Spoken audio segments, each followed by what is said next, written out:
पद्मिनी भर्त्रे आयुरारोग्यदायिने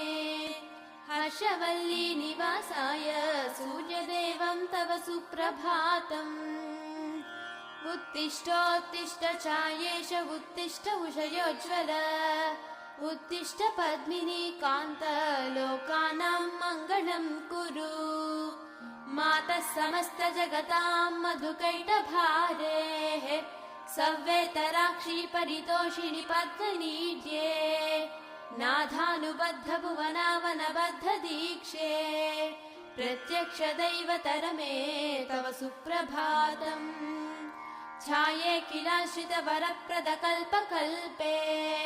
विस्वाप्तधाम निलयामल दिव्यभासे